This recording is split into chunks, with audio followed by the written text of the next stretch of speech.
I hear so many Christians murmuring about their imperfections and their failures and their addictions and their shortcomings. And I see so little war.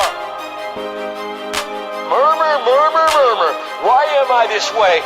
Make war! Bang with me, but bang with me. No more playing games, man, cause this thing can get risky. So man, if you in Christ, take up your cross quickly. Feelings on the front line, time to come with it. Ay, do the right thing, wake up and let's get it. I ain't even in the ring, they throwing bows like Riddick. Persistently attacking me, they even in the back of me. It's either fight or lose my life, and I can't take this passively. So what you think I'm about to do? I'm about to do what I can do. Trust the one who got me through and fight like it was after school. Never giving up, steady, standing on the battlefield. Feet firm to the ground like I stepped on Chapel Hill. Flesh feeling frisky, sin persuasion tempts me. Satan cheers me on, guilt followed by conviction. It's the same old trap where we fall like we defenseless. Your sentence growing wisdom, stand firm and be relentless. Cause sin never sleeps, it's got me in a trance. You can see it in my dreams.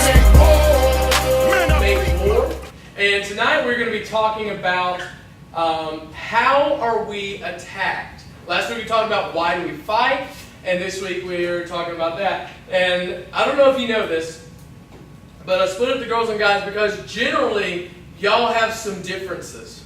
Would y'all agree? Yeah. All right, once again, some looks are just like, oh, okay. All right. This is not a guy hating time. I just wanted to be known. Okay.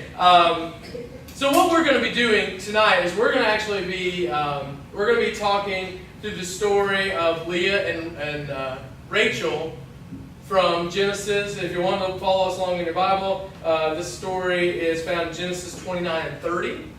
And we may not go through. Let me go grab my thing so I can put it in the words for you. All right, we may not do all the verses. We may skip around just a little bit so that we have enough time, okay? So if you can go ahead, if you want to look to Genesis 29, if you have your Bibles. If you don't, just sit there while I'm not checking my text. I'm pulling up my app so I can control the back computer there. So, I would put it up, except for I didn't bring the modified version over here for this week, which I realized right before we get started, and I was like, hey. So, all right. So, we're going to be going through why do we fight. Let's go ahead and pull it up. Slow. Give that a moment. Okay, so a little bit of background.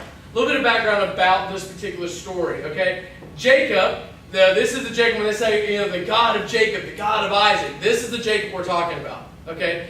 Jacob has deceived his brother, has stolen the birthright, so to speak, and now he's kind of run away with it. Now, if you don't know what that means, it's like he took the inheritance, he took like all the important stuff that his older brother's supposed to get, and he kind of swindled his way of getting it.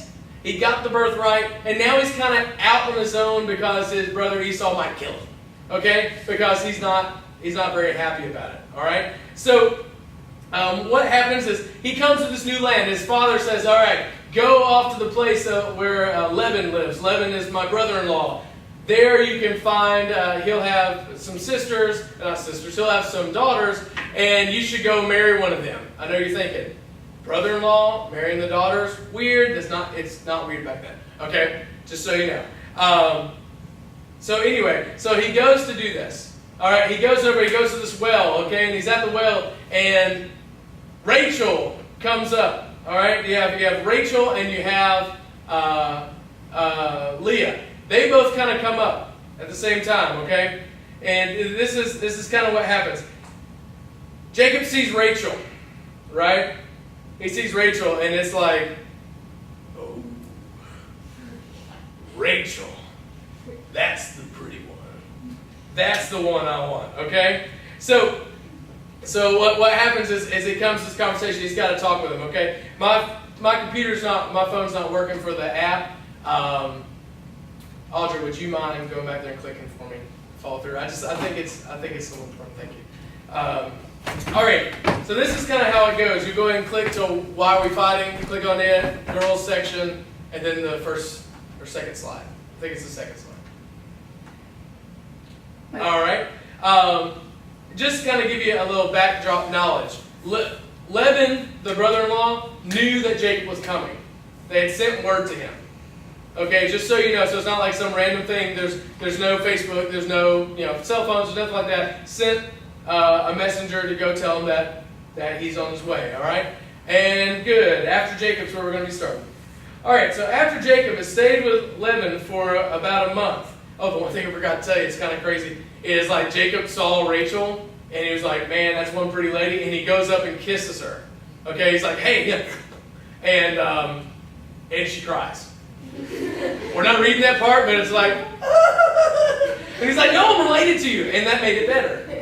But anyway, he really did. He really did. Look at it, it's a different time back then, but there's still some stuff for us to talk about today. All right, so after Jacob had stayed with Laban for about a month, Laban said to him, you shouldn't work for me without pay just because we're relatives. Man, that's a good call. Tell me how much your wages should be. Now Laban had 2 daughters. The older daughter was named Leah, and the younger one was Rachel. There was no sparkle in Leah's eyes, but Rachel had a beautiful figure and a lovely face. Let's stop. All right. Whenever I talked with a couple of girls this week about what do you think is the biggest way that Satan attacks you, the overwhelming answer was self-image. Overwhelming answer was, how people view me, how guys view me, how girls view me. That's why we're diving into this. It starts out, Leah has something wrong with her eyes. Ergo, she is the less desirable sister. Now, there's a couple of different thoughts behind what was wrong with her eyes. Because, if you look at it, the sparkle in her eyes, and what is it like? Nope, they weren't there. It's some people say it means that Jacob didn't find her attractive. Some say it means that maybe she had poor eyesight. And different Bibles say different things. Some say poor eyesight. Some say that she had a lazy eye. That was a part of the problem. And all those things kind of attribute to her not being very pretty. Upon more research, if you do some more research, one of the things is this. They say that she actually had weird looking eyes, and some say soft eyes, because she had been crying endlessly. Why is she crying? Well, the reason why they say that she was crying is, and this is according to Jewish tradition, the reason why they say she's crying was because she had been told that she was going to have to marry Esau, Jacob's older brother. Now, if you don't know about Esau, yeah, right? Yeah, good thing he didn't know. There's no Facebook to say, I hate my life, tweet. That's not Facebook, anyway. Whatever. He, evidently, upon this theory is that whenever they found out that they were coming, generally, older sibling marries older sibling, younger sibling, you marry off the older one first, okay? And so she found out she was going to have to marry Esau. Esau, the word on the street about Esau is that he was an outdoorsy guy. He was a really hairy guy, okay? And I don't know, some of y'all are like, hair is better than beard. Anyway, he was a very hairy guy. He was an outdoorsy guy. You know what the report on Jacob was? Oh man, Jacob, he's kind of a cool dude. He looks good. He is an indoors guy. He loves his mother. That's the report on Jacob, all right? And all these girls are like, she's like, Jacob's a lot better. Esau, hairy, no. Okay? So she had this look of crying. How many of you, whenever you cry, you think you look horrible? Right? I look miserable. I just look bad when I'm crying. I'm a kind of guy, and it just throws off my whole demeanor. The puffy eye kind of, yeah, and you think about it, you're thinking, I look the worst ever. All right, Teresa hates crying because she's like, I just look awful. I'm like, you look beautiful. She's like, I don't believe it. Anyway, so she had been sobbing so much. This is another thought behind it. She'd been sobbing so much because she was going to have to marry Esau, the hairy man. Okay, so let's move on. Verse 18 says this: since Jacob was in love with Rachel, he told her father, I will work for you for 7 years if you give me Rachel, your younger daughter, as my wife. Okay? That's kind of cool. romantic, right? Okay, 7 years. This is a lot. He didn't have a lot of money. You had to pay a lot of money to bury someone's daughter. Marry? Totally different. Marry someone's daughter. So this was what he said. Agreed, Laban said. I'd rather give her to you than anyone else.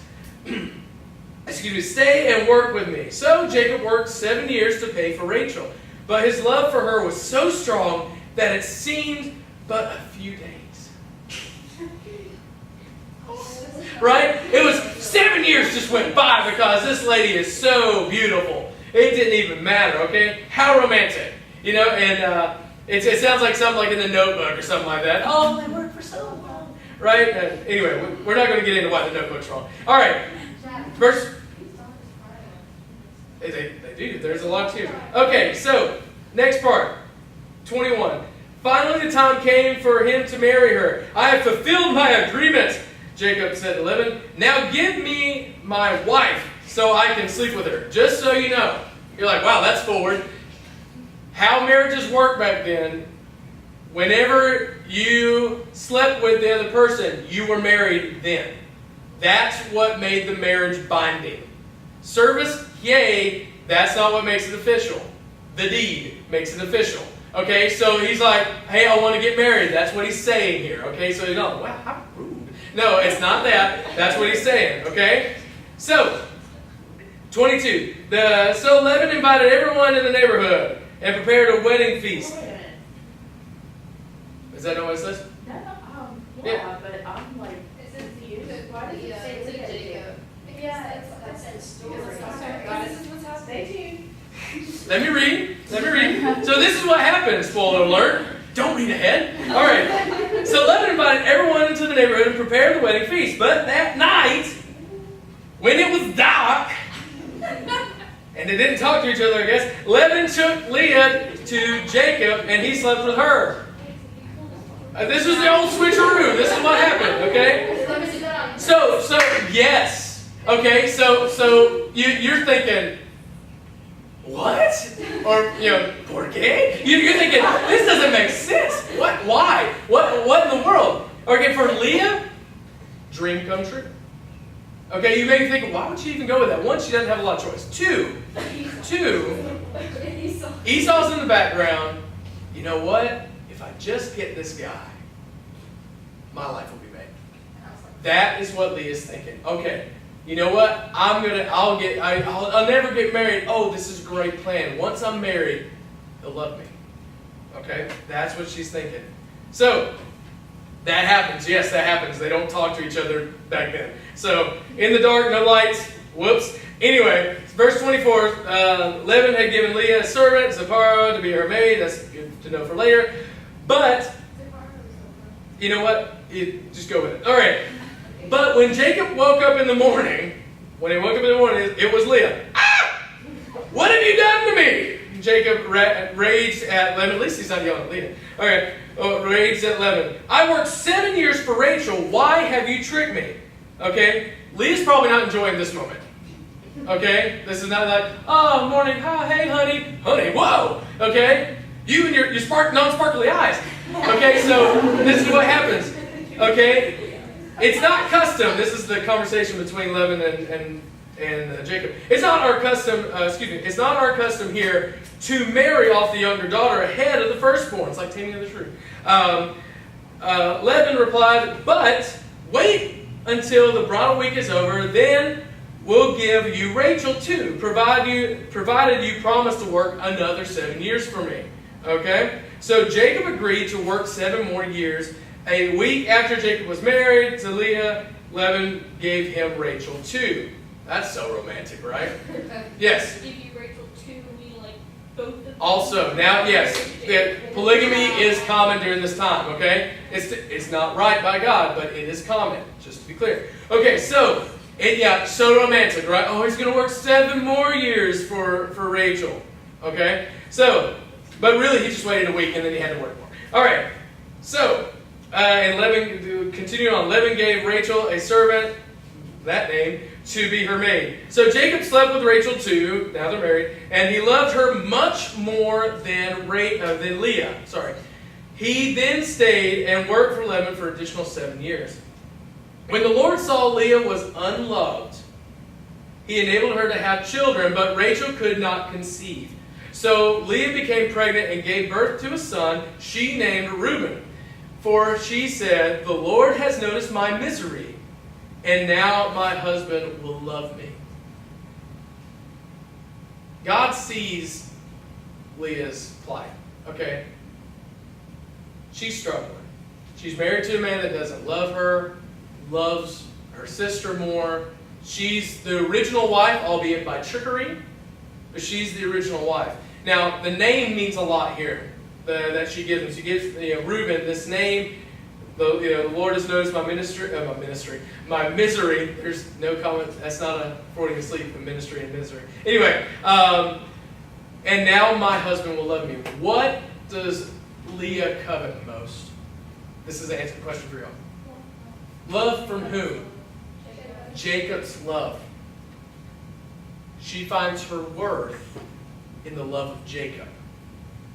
Okay, that's where she's reaching to for her fulfillment, right? Girls, you know it's true as much as I know it's true. For the most part, y'all, not me, not we, y'all, you're searching to be loved, to be noticed, to be found attractive by somebody. This is incredibly important, okay? Guess what? They had the same problems all the way back in the Bible days. This is something that's built in and it's so hard to deal with. Leah's having trouble, okay? 33. She soon became pregnant again and gave birth to another son. She named him Simon, okay? Or Simeon. We'll go with that. For she said, "The Lord heard that I was unloved and has given me another son." Another name again. You're thinking, what weird names, right? Names are given in the play, either in what the time is happening, like the event that's going on, or they're given in the hopes of changing something. Like, this is going on, but I want this to be different, okay? She's given sons. Having children is a real cool thing back then. This is really good for her in the sense of it should bump up her status. Okay, given children, given the ability to carry on the line, okay? Again, but who gets the credit? God doesn't get the credit. God gets the credit of hearing that she's unloved, but he's given me another son. Let's keep going. Then she became pregnant for a third time, and gave birth to another son. His name was Levi. And she said, "Surely this time my husband will feel affection for me, since I have given him 3 sons." Does this not make you feel sad? I look at this story, and so many times we just get caught up on Rachel and oh, he had a word for her. That's so sweet. This is a woman here who is wanting so desperately to be loved, and looking so hard at her husband for validation, and not getting it again and again and again. Okay? But it's nothing's changing. Next one, 35. Once again, Leah became pregnant and gave birth to another son. This is different. She names him Judah. For she said, "Now I will praise the Lord." And then she stopped having children. Okay. What's the difference in the names?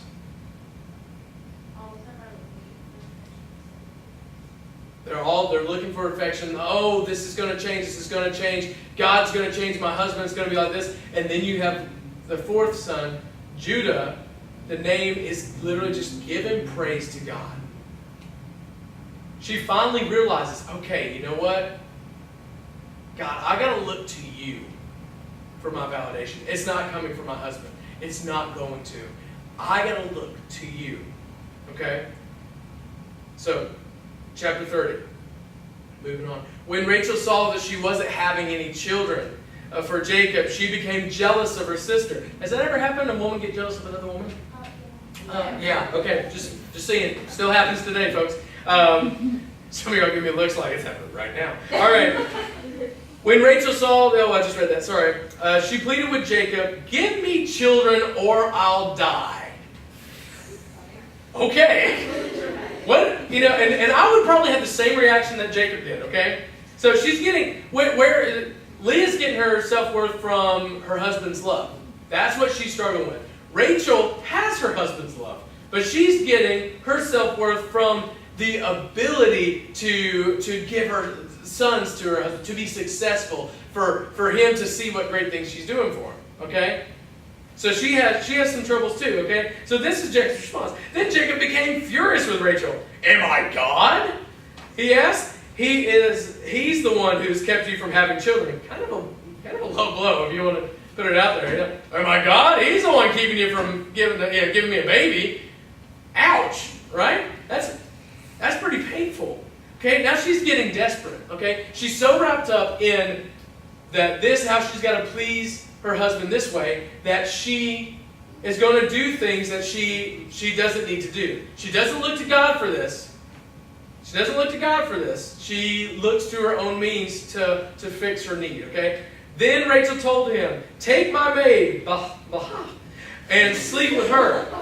Okay, Baha, and she will bear children for me. And through her, I can have a family too." So Rachel gave her servant Baha to Jacob as a wife, and he slept with her. Baha became pregnant and presented him with a son. Rachel named him Dan, the man named him Dan, for she said, "God has vindicated me. He has heard my request and given me a son." Now, did she actually ask God about this? No. Okay, and then she has a son, and you got the other wife who has all these God names. Okay, now God has vindicated me because my Baha was able to have a child. Okay, so anyway, and sorry, keep going. Then Baha, I already said that. Rachel named Baha became pregnant again. Sorry, and Jacob gave Jacob a second son. Rachel named him Naphtali. For she said, "I have struggled hard with my sister, and I am winning." How about that for a name? What does your name mean? Man, my sisters are fighting. My mom's, my aunt are fighting, and evidently we're winning. Are they really? If you ask me, they're not winning. 2 to 4. Not good at counting. You know what? But that's okay. Not everyone is. So, meanwhile, Leah realizes that she wasn't getting pregnant anymore. So this is getting crazy, right? So she took her servant Zilpah and gave her to Jacob as well. Soon Zilpah presented him with a son. Leah named him Gad. No, she didn't love him. I don't know. No, she named him Gad. Which said, "How fortunate am I that my maidservant's fertile too." I don't know. Okay, so then Zilpah gave Jacob a second son, and Leah named him Asher. And for she said, "What joy is mine! Now the other women will celebrate with me." Jacob had like 8 kids. How old is that? Had 8 girls yet? Now I will say, there is one girl mentioned in their whole line. Girls are not always mentioned. Girls are not always mentioned in the text. Just so you know, there may have been more than one sister. There is one sister named. But yeah, all boys for the most part that we're recording here, okay? And 8 children, she's going to get, Jacob's going to get to 12. Okay, 12 tribes of Judah. We'll talk about that. Okay, so, all right. So she says, "What joy is mine?" Zilpah is having more kids. So my number's getting pretty high here. All right? All right, and through all this, Leah's desire, Rachel's desire, their longing for this approval of Jacob is leading them to do things that are not good. I think we can all relate whenever there's times in our lives that we desperately want something so bad that we're willing to risk what we consider moral, what we consider right, because we feel like we need it so bad. Okay? To kind of let you know how this story keeps going, okay? And the battle rages on, okay? And it's to the point where Leah's desire, she's all about this. Rachel's all about it. Rachel still can't have kids. So there's this thing called mandrakes. No, not from Harry Potter. Mandrakes. It's a certain thing that they felt back then. If you had the mandrakes, if you were able to consume the mandrakes, you had them with you, that you could be more fertile. You could have kids. Okay, so Leah's son Reuben finds the mandrake, says, "Mom, here you go, win, get another one," right? Gives it to mom, and Rachel sees this. Okay, Rachel. We're thinking this is crazy. right? Rachel sees her with the mandrakes, thinks, crap. I mean, darn, something. She's like, no, that's not good because you don't need to have any more children because I need to have the children. So they work out a deal. Okay, yes. How old would these women be by now? Surely it's been a while. They're probably in their 20s. They're probably in their 20s. You got married much younger back then. You got married much younger back then. So they're probably in their 20s, maybe 30s. Okay, so they're at this point, and Rachel sees the mandrakes in her hand, and she's like, no. How about you can sleep with them tonight? This is how bad it's getting, guys. You can sleep with them tonight if you give me the mandrakes. Okay? That's what happens, okay? So this happens, and Jacob comes in from a long day's work, and Leah's like, you, me, let's go. I paid mandrakes for you. And I guess Jacob's like, all right, and and so yeah, she ends up having some more sons. Let's move on to 22. Okay, several more kids come along. Then God remembered Rachel's plight. It's kind of like, okay. God remembers Rachel's plight and answers her prayers by enabling her to have children. Up to this point, she hadn't had any. Enables her to have sons. She became pregnant and gave birth to a son. God has removed my disgrace, she said, and she named him Joseph. For she said, may the Lord add yet another son to my family. Okay, so we got Joseph there. That's what that means. Does that sound very praising to God? No. So what ends up happening, to make it short, because if you want to read the whole thing for yourself, it's praising. But if you want to read it all for yourself, Rachel only has one more son. And she dies in childbirth with giving birth to Benjamin. Okay, and that's the 12th son of Jacob. There are 12 tribes of Israel. They come from those sons. Okay? Both sisters had trouble with self-worth. They both had trouble with self-image. Leah was unloved because, Leah was unloved, but found her worth in finding her husband's love. That's what drove her. Rachel was loved, but she needed validation for having kids with this man so much that that's what drove her. I look at this story, and a lot of times I get very sad looking at it because it really does, I feel, relates with girls of today. I mean, would it be fair to say that probably all of you in here at some point in time struggle with how you look, with what guys think about you, that you have to have a boyfriend or you have to have someone interested? I mean, it's something like, I look at this story and I just think about, man, if Leah would have just stuck with Judah and the thoughts she had about that. There was a bright, shining moment that she was like, you know what, God, I'm giving you the glory. And guess what about Judah? Jesus, his family line comes through Judah. The Messiah came through Judah. Do you think it's a coincidence that the Messiah came through the family line of the one son who was given in honor of God? Probably not. God saw that. God honored that. And I think for us, and guys can have trouble with self-image too, but I think a lot of times it's just so much is placed into that. I have a question for you. What standards do you feel that you have to keep as far as self-image? What standards do you think you have to do? What is upon you that you feel obligated or that you need to have to sustain good self-image? Showers. That's probably good. And you know what? I'm not going to argue with that one. Guys need to do that one too. What else? What are some things? What does the world say you need to be? Thin. Okay. Need to be thin. What else? Tall. Have what? Have long hair. Long hair. What else? Yeah. Makeup. Lots of makeup. Okay. You gotta hide this. Okay. What else? All right. Pretty clothes. What? Always look nice. Always have guys around you. Always look feminine. These are a lot of struggles. I will tell you this, that you have it much more difficult than the guys do in this same realm. So much pressure is put on you, not only by the media. Media puts so much pressure on you. I mean, I'll watch any commercial, and they're all these tall, skinny, long hair, beautiful women with, you know, and everyone does their lashes like this. Obviously, I pay attention to those commercials. Like, I want that brand. No. Wait, it's all about this, right? What? There you go. I don't even know what that means. Oh, on point. Oh, okay. Thank you. I learned something new. But here's the main message, because all of that, the world says you get your validation from guys liking you, from guys giving you attention, guys giving you the double look. And if you don't get it, then the world says, well, then maybe you need to show more, maybe you need to put out more, maybe you need to be a little nicer to them. Maybe, there's something wrong with you. This is what the world says, and guess what? They are all lies.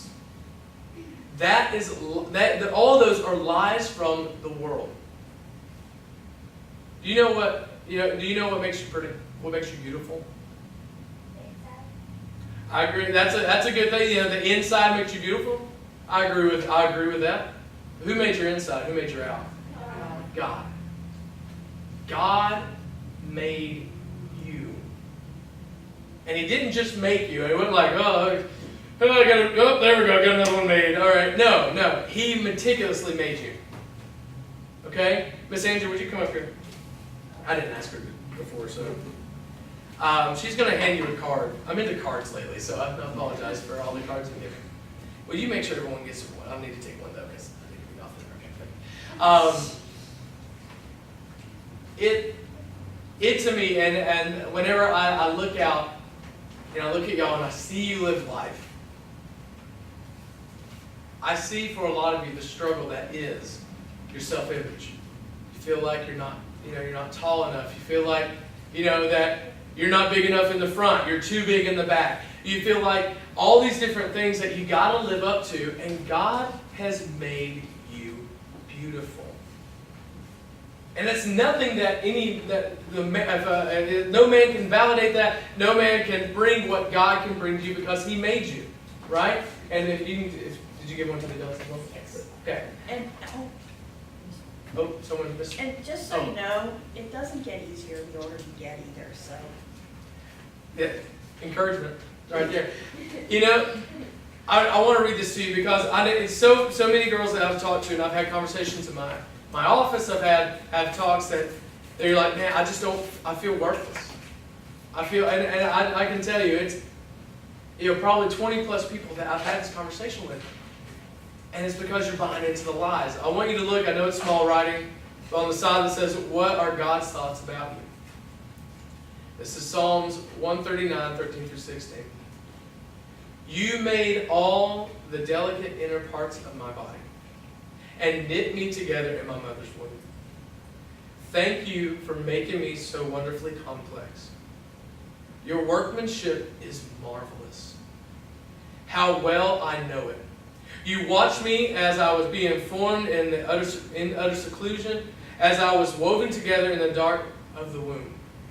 You saw me before I was born. God made you like you are on purpose. You're not a mistake. The things that you don't like about yourself, God made you that way. And when God got done making us, He said it was very good. Didn't even say good. He said very good. And I think so many times we let Satan come in and rob us of saying that we're very good and say we're okay. We could be better.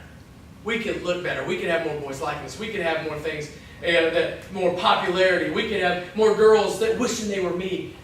And all that leaves you empty. In the end, it will leave you empty because, it's corny and it's hokey, but it's true. There's a God-shaped hole in you. God made us, and there's certain parts that our self-worth is supposed to come from, and it's from God. And when we try to put any other piece in there, it doesn't quite fit. Now, sure, a boyfriend can sustain that for a while. He can. You know what? Being really pretty can sustain that for a while. Guess what? One day you're going to not look as good as you do now. It's by world standards. It can sustain you for a little while, but ultimately what does it do? It leaves you empty. And I want you to flip the card over. And I want you to take these cards with you. I want you to keep them. I know we're running a little over time. If you will go ahead and get the next thing I want to get you. You are not a mistake. You are beautiful. You are not worthless. You are precious. You are not just some girl. You are a princess of the King. A lot of times we let Satan, through guys, say that we're ugly, say that you're no good, say that, if you were a good girlfriend, you would do this. And I want you to know right now, that's not true. And if you have a man pushing you that way, he's not the guy you need to be around. What I have for you today is this. And this is how I want to end after I pray. I have a rose for each one of you tonight. The rose is not from me. Okay? I want you to think of it this way, that the rose is from God. Because God loves you. God made you beautiful. And He's the one that's looking at you and going, you know what? You are my masterpiece. I love that part in the verse. Where it's like, you're looking at and your workmanship is marvelous. You are marvelous. That's what you are. God is saying, hey, you know what? I'm giving this to you. I made you. You are beautiful. Don't let anyone else tell you otherwise. Are you guys pray? God, I thank you for today, and I thank you for every woman in here. God, I know that they struggle with how they look. That they struggle with how they are perceived. They struggle with how guys like them. They struggle with just all the things that Satan wants them to think are important. God, I pray that you permeate their soul tonight with the very fact that you made them beautiful. You made them wonderful. You made them marvelous. And that no guy, no set of girls who can set a standard for the beauty in which you have already made them to be.